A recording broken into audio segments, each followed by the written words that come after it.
शिकवणारे उभ्या हिंदू सणाचे आराध्य दैवत छत्रपती शिवाजी महाराज. माझ्या महाराष्ट्राच्या मातीत जगणाऱ्या प्रत्येक माणसाला श्वासापर्यंत कसं लढावं हे शिकवणारे छत्रपती संभाजी महाराज. त्यांनी शूरांना घडवलं, वाढवलं, त्यांना स्वराज्य निर्मितीची प्रेरणा दिली. अच्छा राजमाता राष्ट्रपती जिजाऊ यांनी अभिवादन करते. आज मी म्हणजे संदीप लोखंडे, इयत्ता पहिली. आपण स्वराज्य जिजाऊ बोलते. आई म्हणजे काय? आई म्हणजे प्रेम, आपुलकी, त्याग, जिद्द व प्रेरणा यांचा संगम आहे.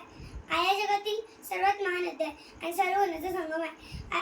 आणि या सर्वोन्नत संगम म्हणजे राजमाता जिजाऊ. लहानपणापासूनच आणि जिजाऊचा जन्म 12 जानेवारी रोजी बुलढाणा जिल्ह्यातील सिंदखेड राजा येथे झाला. पुढे जाऊन त्यांचा विवाह शहाजीराजे भोसले यांच्यासोबत झाला. त्या काळात अनेक मुस्लिम सत्ता धुमाकूळ घालत होते, जनतेला लुटत होते. त्या काळात जिजाऊंनी स्वराज्याचे स्वप्न पाहिले आणि तो दिवस उजाडला. 19 फेब्रुवारी 1631 रोजी मासाहेबांच्या पोटी बाळशिवबांचा जन्म झाला.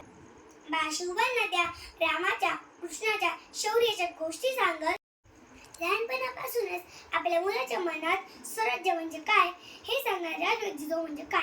स्वराज्य म्हटलं तर शहाजी महाराज, संभाजी महाराज, शिवाजी महाराज हे तिघांना जोडणारी समान रेषा म्हणजे राजमाता जिजाऊ. शहाजीराजांसाठी जिजाऊ म्हणजे त्यागाचे प्रतीक आहे. शिवरायांसाठी जिजाऊ म्हणजे स्वराज्याची प्रेरणा आहे. संभाजीराजांसाठी आजीचे प्रेम आहे.